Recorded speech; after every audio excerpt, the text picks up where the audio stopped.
I'm Reverend Phil, and I'm your host for Words of the Prophets. Where are our prophets now? Where are those messages God chooses to communicate divine revelation through? In the past, the Creator has sent prophets like Abraham, Siddhartha, Jesus, Muhammad, and many more. Maybe our higher power has switched tactics since we reinterpret God's words as soon as the Creator's prophets leave us. Could it be that Spirit talks to each one of us individually and we haven't learned to listen? On Words of the Prophets, our modern prophets show us how to find the internal prophet that is the I Am, and we discuss the application of spiritual principles in all aspects of our lives. Reverend Light, everybody. I'm Reverend Phil, and I'm your host for Words of the Prophets. And today we have two guests with me in the studio. On the far right, that is my right hand, okay, I wanted to make sure, is, and forgive me if I do this wrong, Mariana Marachlian? Marachlian. Okay, you got that. And Mariana is a tarot card reader, and immediate right is Maria Perez, who is the owner of the Seven Sisters Candle Shop here in Santa Fe. And we're going to tie this all together in a little bit. Today's prophetic topic is a pictorial representation of the forces of nature. And this topic comes from a statement made by Aleister Crowley, who is an English occultist and mystic who was born in 1875 and died in 1947. And the complete statement reads as follows: the tarot is a pictorial representation of the forces of nature as conceived by the ancients according to a conventional symbolism. At first sight, one would suppose this arrangement to be arbitrary, but it is not. It is necessitated by the structure of the universe, and in particular of the solar system as symbolized by the Holy Kabbalah. So what we're going to be doing here today is going to be kind of interesting. We're going to tie two what would seem very diverse practices or belief structures into the core basic, which is archetypes. And what we're going to do first is define that. In its most simplest term, an archetype is something that serves as a model or a basis for making copies. And we'll elaborate on that in a little bit. But Mariana is going to talk about tarot cards, and Maria is going to talk about some West African spiritual practices called Orisha, Santeria, and Voodoo. And we're going to talk how these all tie in together. We're going to be flashing on the screen images. There are 7 sets of images, of the 2 in each set. The first image will be that of a tarot card, and the second image will be the equivalent of an Orisha, which is about personal and spirits for everything. So we'll get to that. But they're going to be coordinated, so they should be complementary to one another. And we'll flash through them, and we may ask the engineer George to bring some on the screen specific as we talk about them. So that kind of sets this up for everybody. I'm going to shut up now. Which one of you wants to talk first and tell us about your particular discipline of yours and how you got there? Don't jump at once. Go ahead. Well, I actually started studying psychology. I was born in Argentina, and I studied psychology, and by the time I finished my career, I started to dance. And I started to do what we call the 5 rhythm dance. So I started to kind of get in journeying through dance. And when I started to do that, for me, kind of the idea of mind and psychology kind of fall apart a little bit, because I felt that I was going deeper and deeper into something more real around healing when I was dancing, that when I was in studying, I felt the mind was very limited. So would it be safe to say that your dancing put you in touch with your soul? I think my dancing I feel like a piece of me just came back. I feel like when I started dancing, for me, was kind of an awakening, and everything kind of started to get together. I felt like when I always danced. I always did ballet, contemporary, but when I started to do what most of people call free-form dance, I started to get in touch with kind of the most magical part of dancing. And I I remember getting out of dancing and feeling very in love. Like it was the closest thing to be very in love with everything. And so it kind of shattered my whole, studies of psychology. It was like, by the time I finished, I was like, I'm done with this. I just want to dance. And I think was the moment that I started to get really in touch with archetypal forces. And so I kind of dedicate a decade or more, a little more, about the dance, the moving the body and the healing. 3 years later, if it wasn't more, I actually left Argentina and came to Costa Rica first, and then Santa Fe. And I came to Santa Fe. By the time I came to Santa Fe, I was ready to start. Massage was something that I was interested in. I was like, okay, how can I make a living with movement and passing this healing through the body? And massage was the closest thing. So I did massage I went to massage school and do that for 6 years.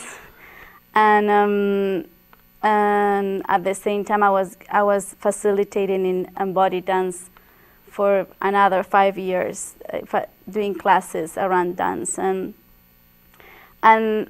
a couple of years ago, 3 years ago, the tarot was always around me. Like other weird thing that happens after I finished psychology was that my father gave me some money, and with that money, which was for the gift that I finished this career, I went ahead and bought my first tarot deck. And that deck, I had it for like 12 years. That was my personal tarot deck. And I feel that every time I was stuck in my life, the tarot came in some way or another. I either start to get, What made you buy the tarot deck? It was pilot. Like I felt like I was start to dancing, and I was start to get very in touch with all these magical forces. And the person who was giving me dance classes, had a tarot deck. And I was fascinated by the image, and I wanted to have one. So I bought myself one, and you have a personal relationship with the tarot deck. I feel it, things fall. It's interesting. Things fall apart, but you always have your tarot deck. I mean, I can think in very little things that are very permanent in my life, and I feel my tarot deck was always there. My dance was always there. So does the tarot and your dancing make up your spiritual practice, or is there other practices you do?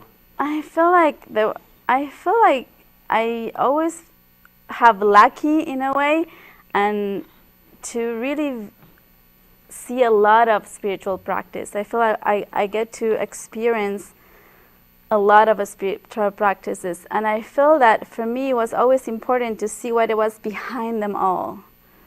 And it's the same thing as with the archetype, something that is always the same. It wasn't very important what was the different thing, but what it remained the same.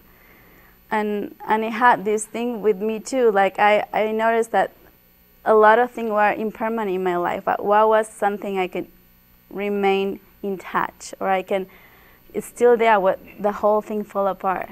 And I think I could say that archetypes was it, and I feel like it shape-shifted from a mental thing to a body thing, and through a spiritual thing, and now it feels like it has a piece of all these parts. My comeback as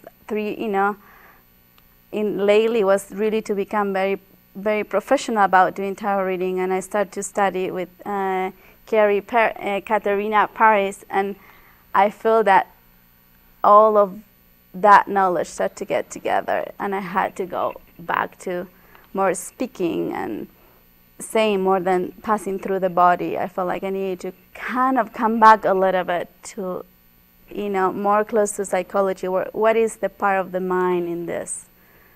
Where is the mind? Where is the part in? What part is the body? What part is the spirit? What part is the mind? And kind of make an integration. Okay, let's jump to you. You're the other half of this show. Yes. Wherever you want to start, tell us a little bit about yourself.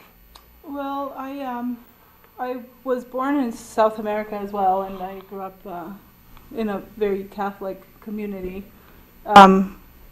So that's like the basis of my religion or spiritual practice was just like straight up South American Catholic, which involves a lot of saint worship. You know, there's a lot of, like, you pray to different saints for different things. If you need something, you pray to a saint that's going to help you get that thing. If you are ill with a certain kind of ailment, a certain saint is going to help you with that. So that's kind of where I came from. And when I moved to the States when I was a young adult, I got introduced to West African religions and the Orishas and Santeria and Voodoo practices, which amazingly to me was the same thing. You know, there's this pantheon of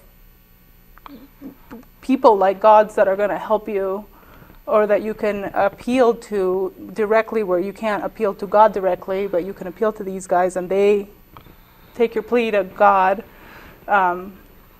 So that it was very similar to the kind of Catholicism that I was brought with. Like, you don't really pray to God directly, you go through the saints who are people and they help you with your problems. Where did you get exposed to this? Everywhere, really. I mean, California, Oregon, New Mexico.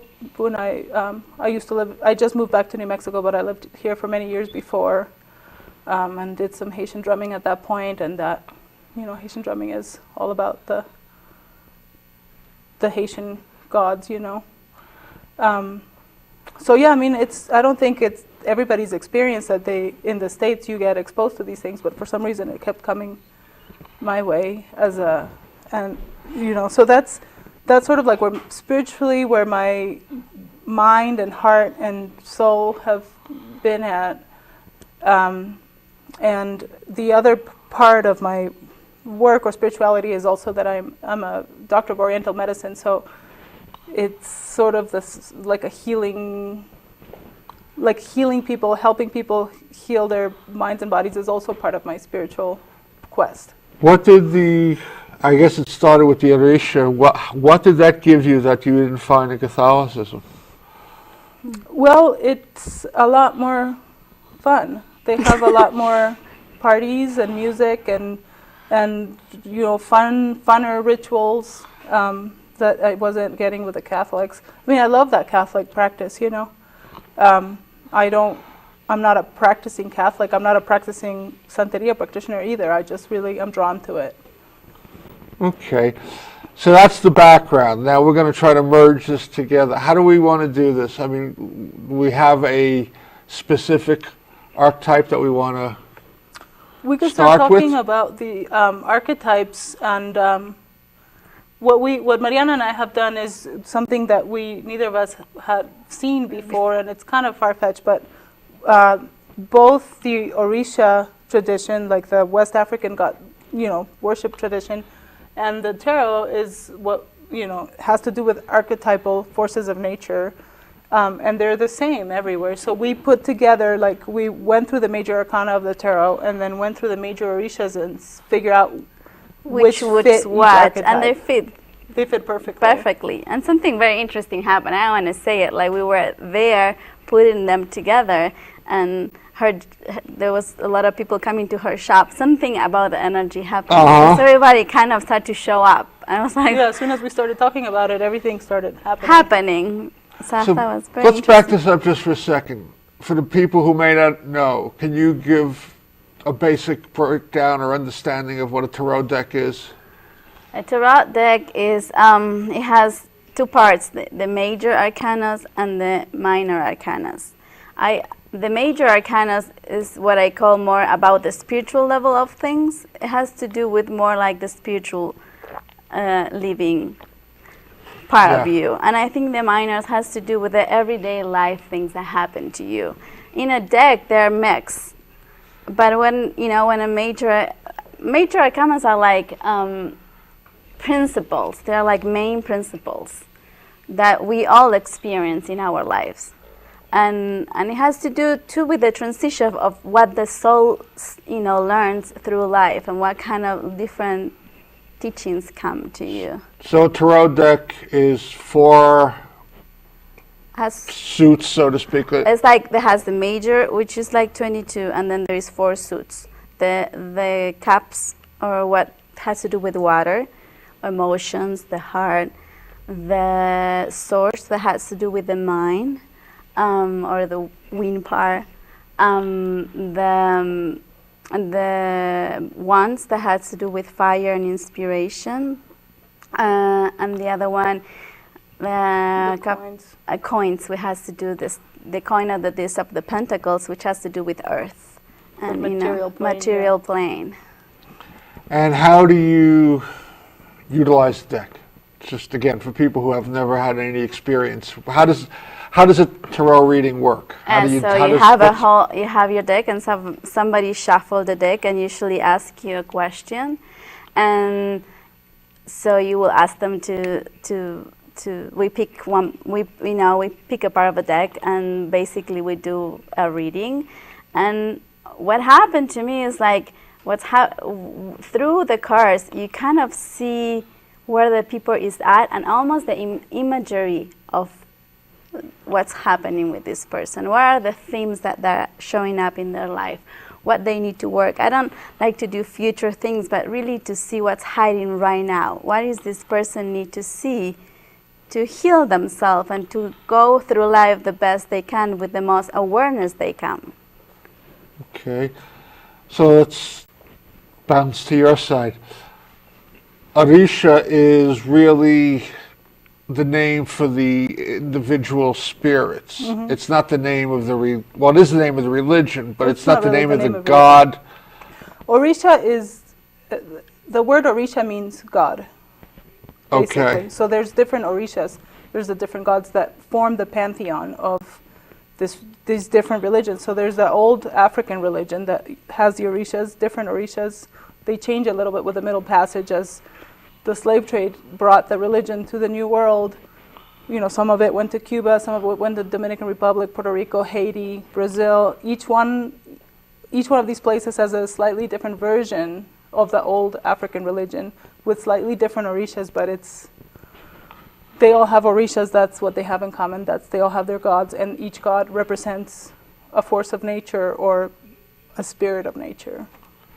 So each plant would have its own Orisha. Not necessarily each plant, but for example, there's an Orisha for fire, for lightning. There's an Orisha for wind. There's an Orisha for the ocean. There's an Orisha for rivers or sweet water, rivers and lakes. There's an Orisha for love. There's like that. So it's like an archetype for. It's an archetype for. They're the same. Force. They're like they're the themes. They're like the major themes. Major themes of life, or things that you need to deal in life. So how do you practice the religion? Is it just about identifying what area in your life needs to be addressed, and then finding out which Orisha is the one you need to address it to? Well, I don't practice the religion. I'm not initiated in it. Okay. It's quite complicated. Like, to practice a religion, you need to be initiated. You need to go through a whole bunch of different rituals and steps. It takes a lot of years and a lot of things. The way that I practice it in my secular ways is I like to study the Orishas. I like to study the archetypes. And they make sense to me. So there's times in my life, like lately I've been in a lot of transition. I've just moved here. There's been a lot of change in my life. I've been working with Elegua, which is one of the Orishas a lot, because Elegua is the Orisha that's going to open the road and open opportunity. Yeah, so, to work with Elegua, you do certain things that Elegua likes. You give you do ritual, you give him certain foods that he likes, certain drinks that he likes, certain songs that he likes, and you ask for his help, and then roads start opening up. So it's some form of sacrifice that's part of the process as well. You could call it sacrifice or just give and take. you know. Donation. Yeah. Okay. If you want something, you got to get something. Yeah, everything is an exchange. Yeah. Okay. Is there a book? You know, like every religion has at least one book. Is there a book for? There's lots of books that are very informative, but like a Bible or a Quran, because it's completely, it's not a centralized religion. Okay. There's not a pope somewhere. It's there's like a family or a pod of people that practice together, and they have an elder, and each elder runs their house the way they want to, and there's certain similarities, like everybody has basically the same orishas, similar ways of doing things, but there's not a decree as to somebody who's on top of everything ruling how everything else goes. There's a very informative book about this stuff called Flash of the Spirit, and I'm forgetting the author. Well, we'll put it on contact information so people can reach out to you if they wanted to read it. Okay.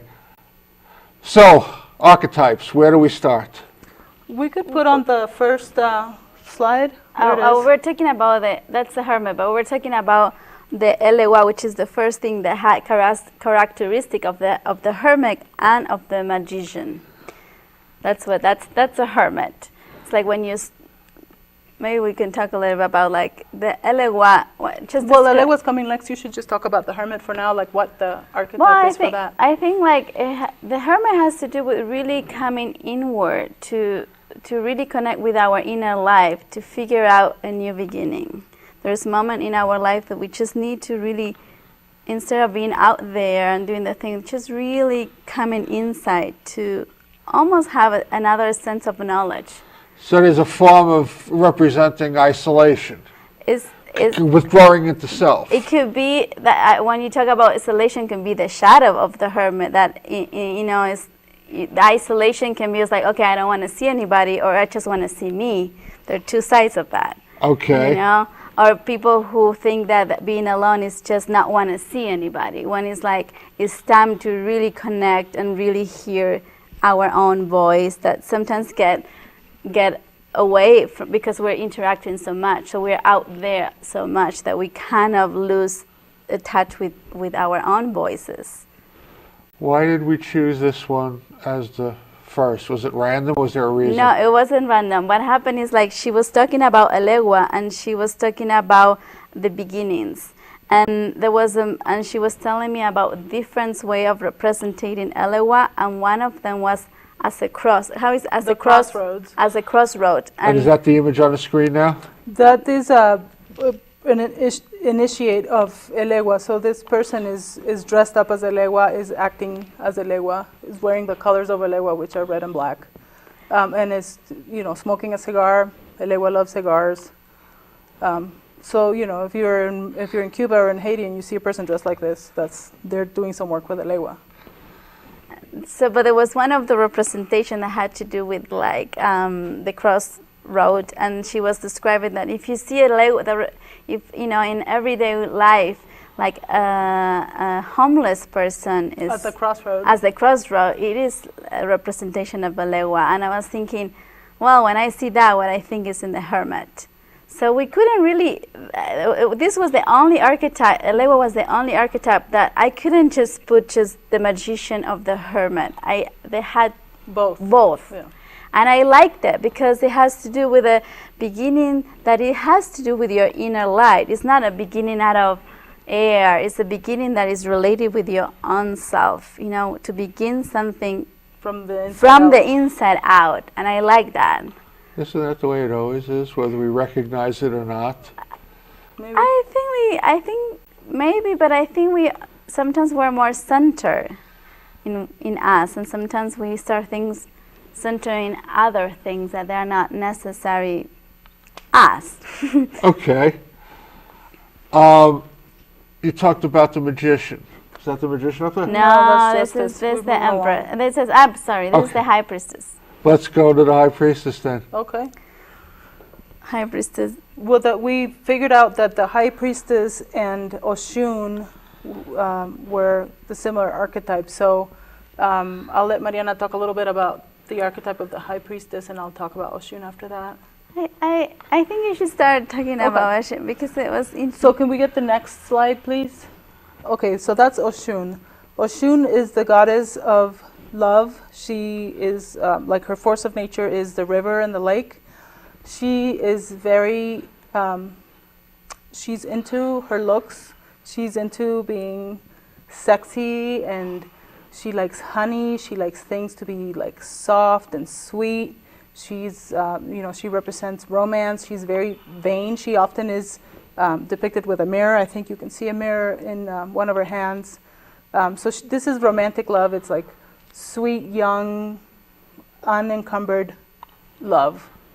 And she's a beauty for sure. She's definitely into her own beauty.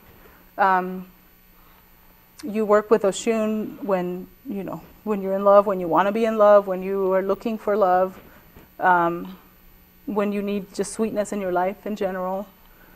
And so when that happens, again, I go back to the concept of a book that guides you. Is there a particular prayer that you say? Is there a particular ritual you go through? Is there just a conversation? The thing about the Orishas is that each one of them is really, you think of them as a person. So there's things that they like, things that they really like. For example, Oshun really likes honey. She really likes cinnamon. She likes the color yellow. So if you're and she lives at the river. So if you want to invoke her, to bring her into your life, something you could do is bring a nice plump pumpkin filled with honey and yellow flowers to the river and offer that to her, and then you ask for what you're looking for. There's rhythms. Each one of these Orishas has rhythms, like drumming that it is different, depending if you're in Puerto Rico or Haiti or Cuba, the rhythms are a little bit different, but they're specific to each one of them. So you can invoke them with the songs that are dedicated to them. Okay.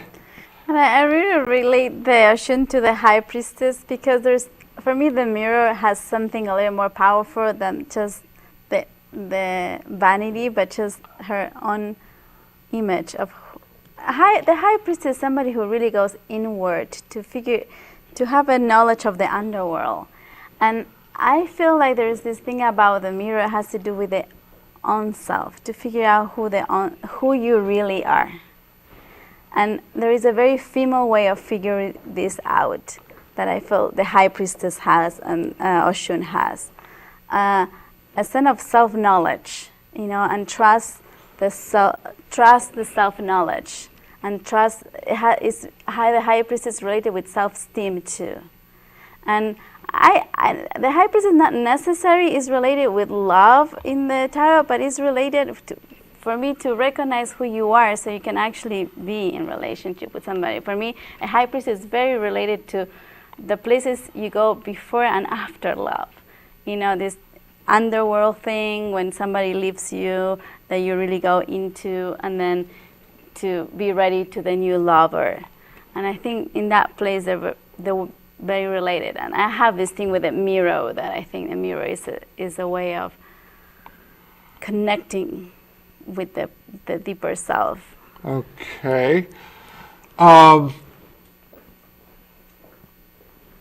Did you put these in a sequence? If I put it, we put that in a sequence. Because I'm starting to see a little connection. Do you want to go on to the next one? Sure. Let's go on to the next one. That's the Empress. That's the mother, the most nurture. Is the female aspect that take care of things, but more in the world. Like we talk about when we're talking about the high priestess, I always see her more hidden and underworld, and like the Empress is somebody who's over there. It has to do with the mother. It has to do with nature, with with caring, not just for the self, but for others. It's the mother archetype. And the archetypes carry with them genders, specifically because of the archetype? Well, that's. I think there is some characteristic that are much more towards the feminine than the masculine. It's funny, in this one there was one thing that was obviously the same archetype, but there were appearance. One was masculine and the other one is feminine. So I actually believe that there is two sides of one archetype. I feel there is that every archetype almost have a masculine and a feminine side. But that's my personal thing. That sounds very Hindu. Well, and yeah, I am kind of very Hindu in that way of thinking. If you're doing a tarot reader, then there's the significator card. It's like the first card you pull that signifies the person that's getting the reading, and that person could be a man, and then they could get the Empress as their significator. So it's not quite binary, you know. And in terms of the Orishas, they are usually represented by male or female, but there's different, what they're called roads of each Orisha that can be the other gender, you know. Okay. So like there can be like a male path to a Shun kind of a thing. Yeah, I feel there is that quality thing. So there's kind of it becomes a very intuitive, personalized thing for each person. Mm-hmm. I feel that I always see the archetypes as a big vessel, and there's a lot that can go in, and there's a lot that you can pull from that vessel. But it's not a mind logical thing. It's this and not this. It's a little more on the dream level. You know, when things are related to things and they represent things in a particular dream, it's more dream-like mindset. But it's sort of universal. Yeah, and it's almost a collective dream mind. When we're talking about archetype, I think we're connecting with that, not with like a logical mind is this and not that, you know? And the archetype really should transcend cultures then. And I think they do. I think they do. You know, you have. I mean, this is the thing. Yeah. Tarot is very, you know, European in the way that we think about it now. Then the West African tradition has these archetypes that match almost perfectly, and then there's like Jungian thought with their archetypes, and it's. I mean, the archetypes are the same.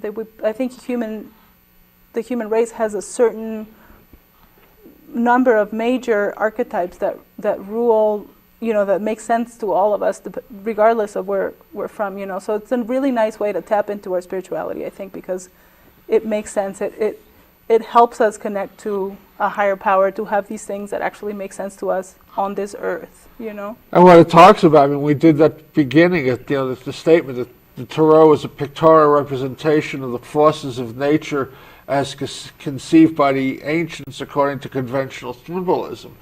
So this is going back to the dawn of all things, you know, let's say shamanism. Yeah, and it grows from that. Yeah. And I think that, and if you think about all this spiritual practice, we're talking about going back to an order or a more divine order, or you know. And I think this archetype has to do with reorganize your everyday life more on terms of divine. And I think there is a divine order that is not, you know. That is very connected with this. But I think it's very hard to make sense of that divinity, like the big picture, if you don't have something that you can make sense of, you know, something that has, like, occupies a certain space in your psyche, it being an archetype, you know, okay, like this has to do with transformation, you know, this has to do with love, this has to do with... Like, coming back to the saints again. Right. Yeah, and take another... I mean, we'll take on talking about shamanism, then we could look at some of those offshoots.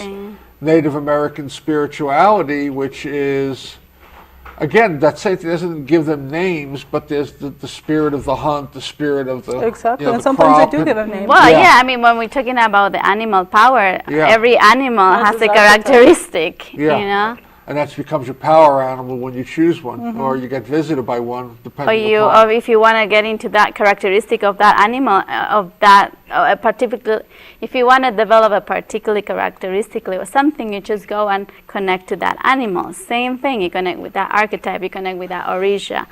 And I think it's a pathway to the divine. Exactly. So let me throw this out at you. We hadn't talked about this earlier, but what we're really talking about is, you look at aspects of Buddhism, you know, they create these sand paintings to focus, or meditation tells you focus. So what, would I be reasonably close saying that what both of you could be also talking about is concentrating the power of the mind on a particular image to create the reality we're looking for? Connecting us to the divine in the same sense? I'm more mystical in I just feel like. And that's not mystical enough? I don't know. I feel like I don't know. I feel like mystical in the sense of like I'm more mysterious. I kind of like to. I think I like this idea of instead of the focal. I don't identify with the mind. If necessary, So I think yes. I think you can interpret it like that. My feelings. I feel like we connect with the intermediate God in some sort of way. I like that idea a little better, but I think you can say what you say, and it's true too. I think like if you're a practicing Santeria person or Voodoo person, like the apex, like what you're talking about, like in Buddhism, you focus and then you reach enlightenment through meditation. The equivalent of that in Santeria or Voodoo is it involves, instead of sitting quietly meditating, it involves drumming. Yeah. And you get in a trance with a drumming that's, could be similar. And eventually one of the saints will come down and possess or mount the practitioners. And then then you're outside of yourself and you are a direct medium to that spirit. And drumming was one of the main ways of really doing a shamanistic journey. Yeah, it taps into a certain part of your subconsciousness, I guess. So it's always about, to me, coming back and really focusing the energy. Yeah. Okay. So we ready to go on to the next picture, whatever that may be? Sure. Yes, see, I think we talked about the Empress as being the goddess, the mother goddess. Yemaya is the mother goddess in the Santeria tradition. She lives in the ocean and she is, she takes care of children. She protects everybody. In the Catholic pantheon, she's just Mary, the Mother Mary. So it's a very nurturing, definitely very feminine archetype. This just represents the Mother Earth, this ocean. Okay, which is. Do you want to go to the next? Okay, let's go to the next. I will make comments. Well, that's the justice. That's the archetype that actually was going male and female. Well, justice has to do with this principle of balance and equilibrium, and kind of doing the right thing, or maybe doing the changes that will get you back in track. So when you say balance and equilibrium, you're talking about balancing, equalizing both the genders that we possess. It usually has to do with like you need to make an action to change something in your life that is off. When so I like adjusted. It's not really about gender. It's about. It's not about. No, I was thinking that was the first one that when we translated to the original, it was a man. And in the tarot thing is a woman. Okay. Usually just has to do with an adjustment of something in your life see that card. So let's go to the next slide then. You'll see. So this is Obatala, and he is the god of white. He's always wearing white. He's an interesting Orisha because he's not really a person. Like you don't think of him as a person the way that you think about the other Orishas. He's a little bit more elevated like that. He's a little bit more enlightened than that. Obatala has to do with making the right decision, taking the right action, being just, being like not getting wrapped up in human drama or confused by human drama. He's just always doing the right thing. Is there then two questions? A god for each color, so to speak? Well, you say there's a white. This is the white god. Yeah, so is there a blue god, and a black god, and a yellow god, or? Well, the Orishas are kind of like, I don't know if we really need to get into this, but in terms of the 5 elements of Chinese medicine, there's the 5 elements, and each one of them has a color that's associated with it, has a flavor that's associated with it. Yeah. Same thing with the Orishas. And same thing with the tarot. The cards are like specific archetypes have a specific colors. It's not obvious, but you can see. It's not obviously on the surface. Well, let's bounce around here for a second. You talked about the 4 minor and the 1 major. That's 5. You're talking 5 basic elements in Oriental medicine. Mm-hmm. Are we talking symbolically equivalence here? We haven't really talked about this together. We haven't really talked about. But I mean, in my experience, there isn't like a straight up, across the board, way to impose one to the other. There's always some differences, but it's just interesting that certain things, that things fit an archetype. Sometimes one archetype in one system will be two archetypes in a different system, but if you combine them, it's the same as the other one. Okay. I feel like what is interesting about the healing and like Chinese medicine is about how the balance of the elements, and in a tarot, like the elements are there all the time, and the balance of the elements for me are there, very present.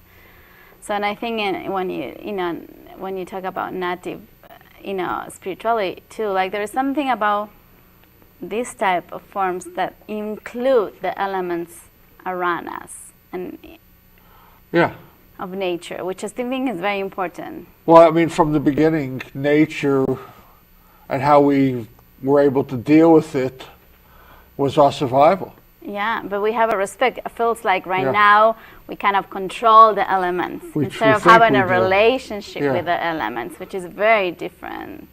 I agree. I mean, I don't want to get too sidetracked, but I have my own personal opinions, and one of them is about the whole concept of what we've done to feng shui.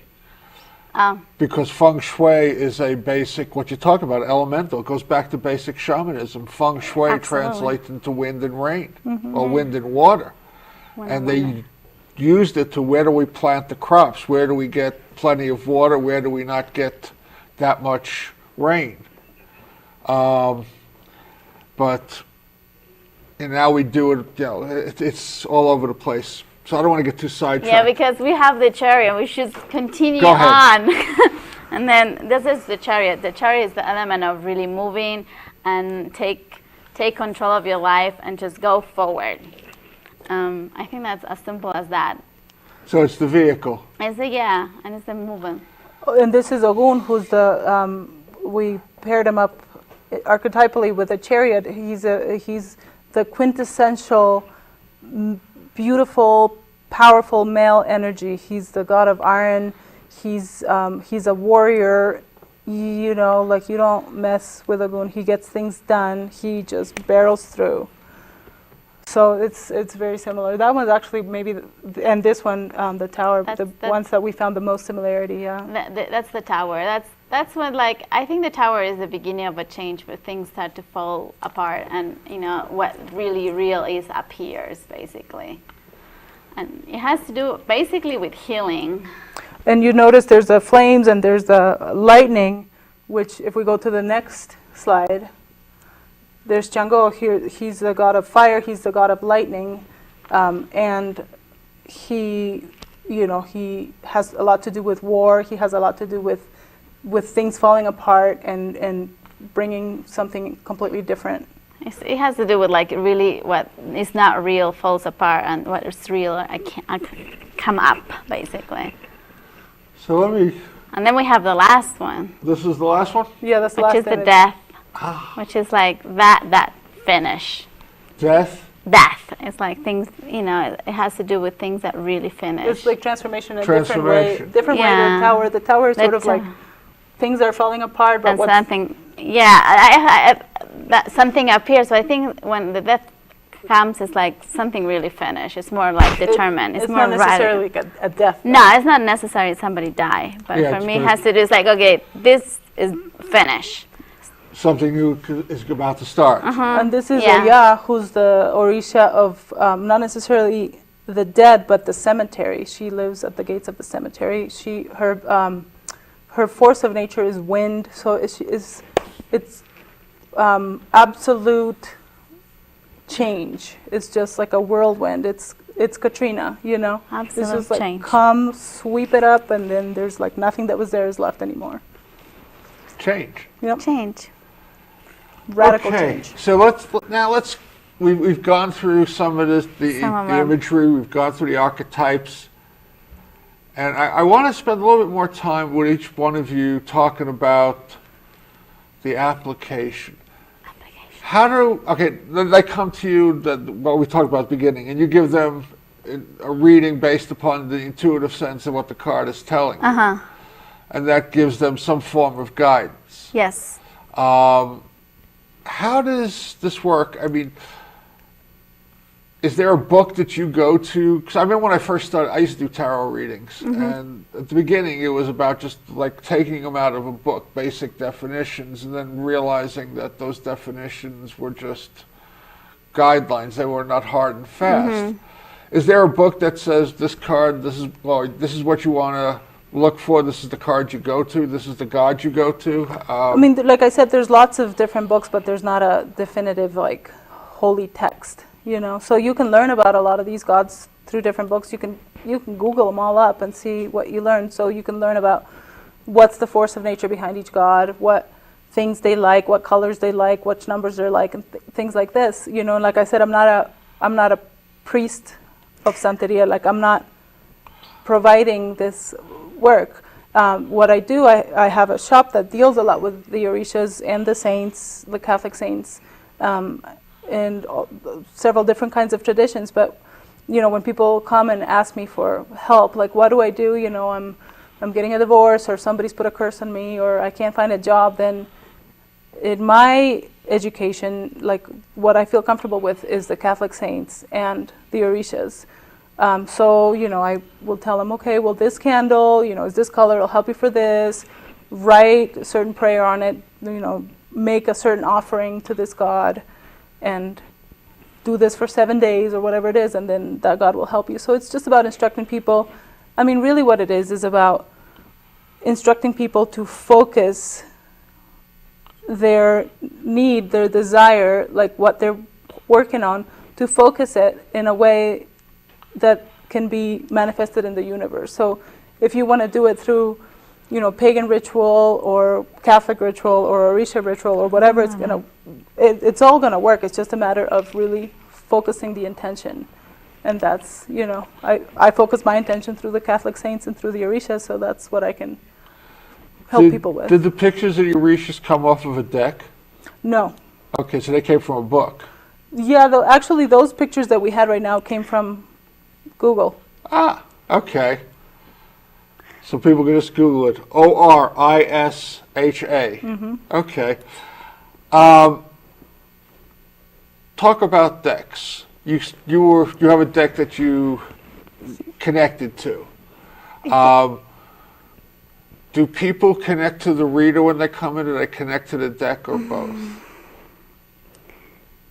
I think there is something important about the image. I don't know about the deck, but about the imagery that they're connecting, because you're telling something and base it on what a card that they took. And they're like, okay, I took, you know, it's not that I took it, you took one card, you know. So when that imagery comes along, it helps the process of the reading. It helps to connect, you know, I feel like there is something that comes my way that I need to tell you, or and it's based on this imagery, and I think it's the combination between seeing something and connecting something on the mental process, actually. And some people are more into more imagery or another, but I think everything works, you know. Okay. What I want to do is I want to make announcements. You have a couple announcements to make, and then we'll come back and we'll kind of like do a parting thought kind of deal. Okay. The announcements I'm going to make, one is our good friends at Unity Santa Fe, which is 1212 Unity Way, which is off of the New Mexico 599, which is the relief route. That number is 505-989-4433. So this Friday, September 17th at 7 o'clock, they have this spiritual cinema. And this is one of Reverend Phil's all-time favorites. It's Resurrection, the original one. Because there is, like they do with everything else, a cheap imitation made a few years ago. But this is with Ellen Bernstein and I believe Sam Shepard. And it's basically, she is a healer. She dies, or almost dies, has a near-death experience. They bring her back to life, and then she finds out she could lay hands on and heal people. and there's a side love interest with Sam Shepard, and he's in conflict because he's a fundamental Christian, and this is a devil's work. Or anyway, great movie. Great movie. So it's at Friday the 17th at 7 o'clock, and there is a love offering. So call 989-4433 to find out about that or anything else you wanted to. Other announcement I wanted to make is that this is public access. So public means you out there. They've been flashing my information on the screen. You know how to contact me. If there's anything, comments you want to make about the show we are doing, shows you'd like to see done, feel free to contact me and let me know what it is. I am also looking for somebody somewhere in Santa Fe to do a show on Edgar Cayce. I keep throwing this out there. I cannot believe that there's not an Edgar Cayce study group here in Santa Fe. Everything else is in Santa Fe. Why is there not an Edgar Cayce study group? So if you feel like you know something, know somebody, contact me. Last but not least, I am a spiritual counselor. I also have a state license. I don't use it too much, but there is a certain amount of therapeutic input that I work with. But basically, my basic belief is that without a spiritual component, there is no healing. My job as a counselor is to guide you to a place to connect to that spirit and show you how to use it to help yourself heal. Our best thinking got us in the messes we're in. It's not going to get us out of it. You know, yes, I know. Your eyes went up. I couldn't help but acknowledge that. You know, we can't fix the problem with the same instrument that's creating the problem. We need spirit to heal with. So my services are on a donation basis. Give me a call. If you any kind of life problems, be happy to sit and talk with you and show you how to facilitate your own healing. You folks had some announcements. You want to go first? Yeah, Mariana? sure. Well, you can have tarot readings at Seven Sister on Thursdays and Fridays from 1 to 4. You can call me. There's a phone number of mine too. And then we're going to be doing a workshop on the major arcanas, and then have a reading and make a candle so you can put light through your whatever you want to focus. And it's going to be at Seven Sister, October 2nd at 10 o'clock. 10 to 1. 10 to 1. And that's a Saturday. That's a Saturday. Yes.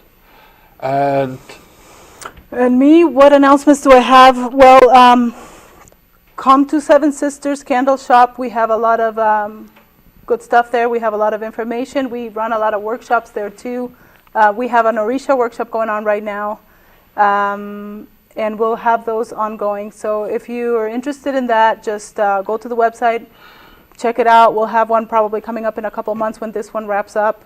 The October 2nd Tarot Workshop, look at the website. We would like to see you there. And tell them whether you're us so they could drop in. Seven Sisters Candle Shop is located on the 2nd Street Studios. That's 1807 2nd Street, right across from the 2nd Street Brewery. And phone number is 984-3183. Come check us out. That'd be great. And actually what it is, it's right across the street from what is now El Patio. Used to be Not Club across Club. the street, but on the opposite side of the parking lot. The driveway for El Patio is Seven Sisters. So nice little shop, little bit of everything. Drop in, say hi, tell them, hey, I saw you on Reverend Phil's show. Okay, so we got about 5 minutes left. Okay. Let's go back to healing. You know, one of the first things you talked about when we sat down and talked was divination, magic, and healing. Let's tie all three concepts together. How do we do that? I like what you said just now, that there's no healing that's going to happen without a spiritual pathway. And I think that's that. Like what we're talking about, the archetypes connects you with spirit, and if you're connecting to divinity, then you can have the power, the knowledge, the confidence that's not coming through the ego, it's coming through spirit to help somebody heal. Is our Orisha, Santeria, or even Voodoo dualistic in nature? Dualistic? higher, lower self, good and bad, ego, spirit. Yeah. Okay. For was sure. just curious. It's very human, you know, like even each of the Orishas, they're gods, and yet they're jerks sometimes. You know, they totally do the wrong thing, and they screw somebody over, and that's just part of their humanity, you know. But then they evolve. They, you know, so you learn, you know, the kinds of things that you shouldn't do, and then how to fix them. You know? That's a Buddhist statement. Buddha once said, if there's such things as God, they're as screwed up as we are and are not worthy of our worship. That's it. Go ahead. I just, in my experience, I think there is a piece of healing that has to do to go and see what's hiding. And when you just go to what is the dark and see what's hiding, and you bring it to the light, I think that circle makes a healing. And I think when you do a tarot reading, you're looking up something that is hiding or is in the dark or is not even clear, and you just bring it to the light and you speak it up and you see it on the imagery, and that process is a healing process. So now that you put it out in front of somebody, what are they supposed to do with it? I think just the fact that it's in front of them, it creates an immediate relief. It's like, okay, because when you have something over here, it will bother you, and it will show in weird ways that you cannot. When you have in front and you recognize that a part of you and that you actually have control over that just changed the whole situation right there. And I think it's immediate. Things start to change immediately. So just by seeing the problem, we are automatically guided to the solution. I think you're much closer to the solution because at least you're seeing it's in front of you, and I think you regain this sense of power. I can now make another choice. But I think, I mean, what you're talking about, like you and the, you know, healing through the Orisha Santeria, you know, there's a lot of healing that goes on. Like the practitioners, priestess do healing. They're doctors, they're priests, but they're also doctors. And they're counselors, you know, but the healing... The basic shaman again. Right. Yeah. So but the basic healing work that happens is what Mariana was saying, like you bring something out from the depths that's not apparent to the person, that they can't place in their mind, like it doesn't make sense, they can't figure it out with their mind. So you bring it up from the depths through whichever means you have, like the deck or ritual or whatever it is, and then it's in front of you. It's not coming from the ego, it's not coming from the brain, it's coming from somewhere more subterraneous than that. And once you have that, it's now in your toolbox. You can do something with it. Yeah, I agree. Quick question. Is there in Santa Fe or in the Santa Fe area an actual Santeria priestess? There's several priests and priestesses, but like I said, it's not something that you go to church. It's very individual. Like each priest will have their small family, their small community. So there's not you can't just go on Sunday to a certain place and see a Santeria ritual going on. But if you're interested in that sort of thing, you can call Seven Sisters, and you can connect with somebody. Okay. I want to thank you both for being here. This has been wonderful, informative, and definitely colorful. So I need to just sign off now because they're waving at me, and you should see what goes on behind the scenes here. It's really fun. Anyway, I want to thank you all for tuning in. Know that you are one with spirit, however you name it, however you label it, however you visualize it. Connect to it. Work with it. What we've been talking about. Use the spirit to get rid of all the stuff that gets in your way, because all the stuff that gets in your way is stuff you're bringing to you. And once you bring it to you, you can just send it away as well. So until next week. Oh, and next week, big guest, Chris Grissom. We're going to talk about emotional healing on a spiritual basis. Thank you all for tuning in. Walk in love and light. I'm Reverend Phil, and I've been your host for Words of the Prophets. Thank you for tuning in. Please join me again next week, same time, same channel, for more Words of the Prophets.